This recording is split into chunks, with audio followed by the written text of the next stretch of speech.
Assalamualaikum warahmatullahi wabarakatuh. Bismillahirrahmanirrahim. Rabbi shrah li sadri wa yassir li amri wahlul 'uqdatam min lisani yafqahu qawli. Yang kami takdimi dan yang kami muliakan yaitu Ustadz Fikri Farihin MPD selaku guru kami dan pembimbing mata kuliah ilmu pendidikan Islam Nusantara. Kami dari kelompok 2 yang terdiri dari saya sendiri Azzatul Mukarromah, yang kedua Umi Kulsum, yang ketiga Wasil Ansori akan mempresentasikan hasil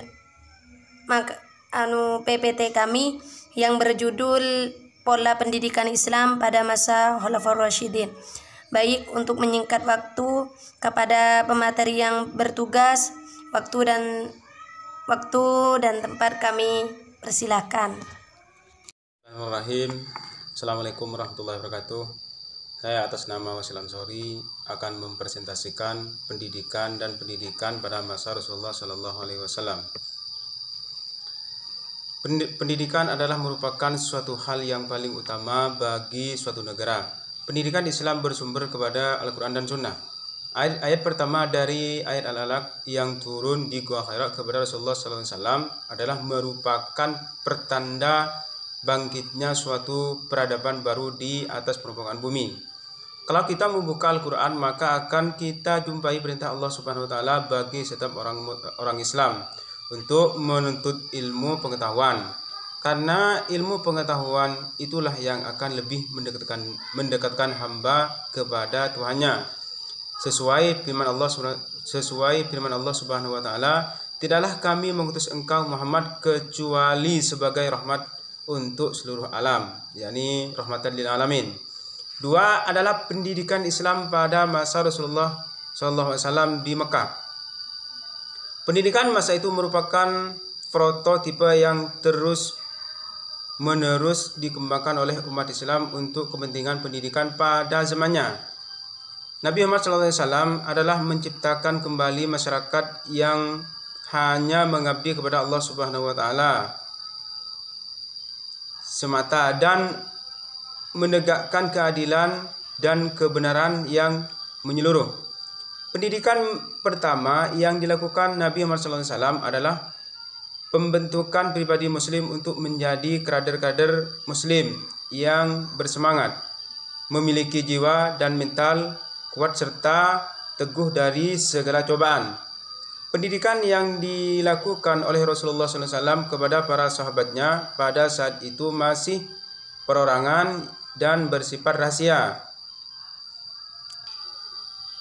Selanjutnya adalah pendidikan Islam dilakukan di Madinah.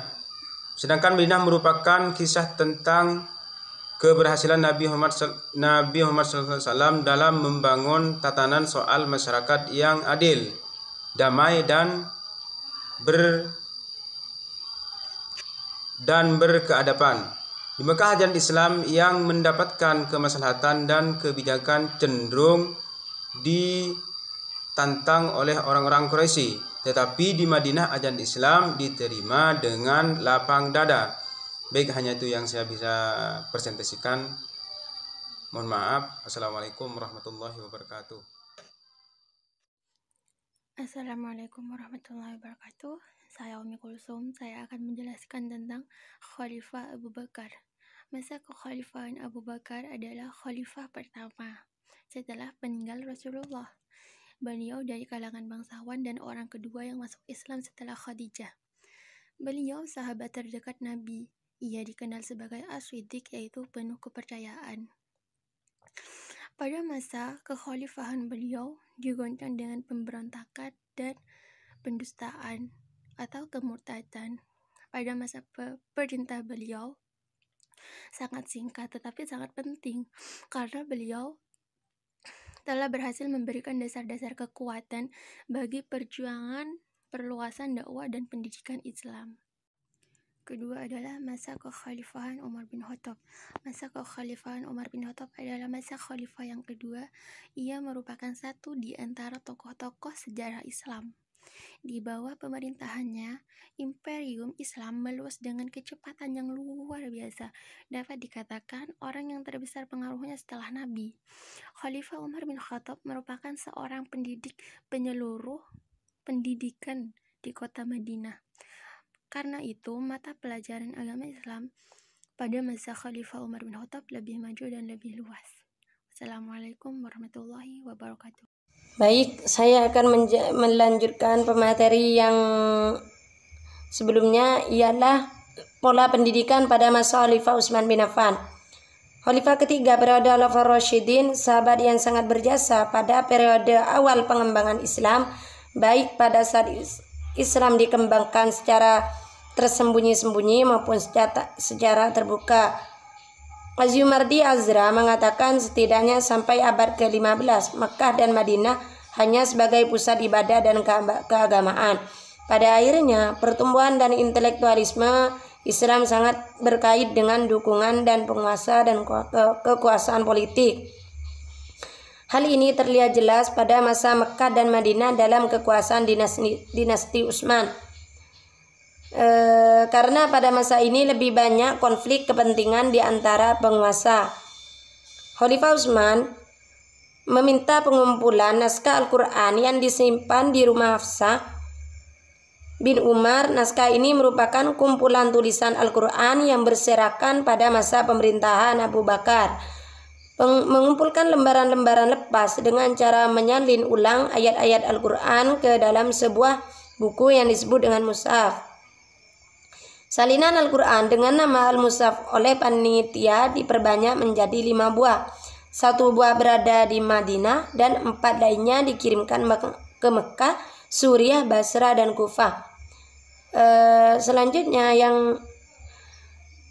ialah masa Khalifah Ali bin Abi Thalib. Khalifah keempat, Khulafaur Rasyidin, juga sepupu sekaligus menantu Nabi Muhammad SAW, ialah Khalifah Ali bin Abi Thalib. Ahmad Shalabi mengatakan, sebetulnya tidak sehari pun keadaan stabil pada pemerintahan Ali. Tak ubahnya beliau sebagai seorang penambal kain usang, jangankan menjadi baik malah bertambah sobek. Pada masa Khalifah yang keempat ini, kegiatan pendidikan banyak mengalami hambatan dari berbagai pihak yang berbeda-beda kepentingan.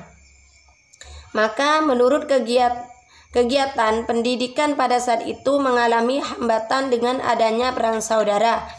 Ali sendiri saat itu tidak sempat memikirkan masalah pendidikan, karena yang lebih penting dan mendesak itu memberikan jaminan keamanan, ketertiban dan ketentraman dalam segala kegiatan hidup, yaitu mempersatukan kembali kesatuan umat. Tetapi Ali tidak berhasil. Pada masa Khalifah yang keempat ini, kegiatan pendidikan banyak mengalami hambatan dari pihak yang berbeda kepentingan.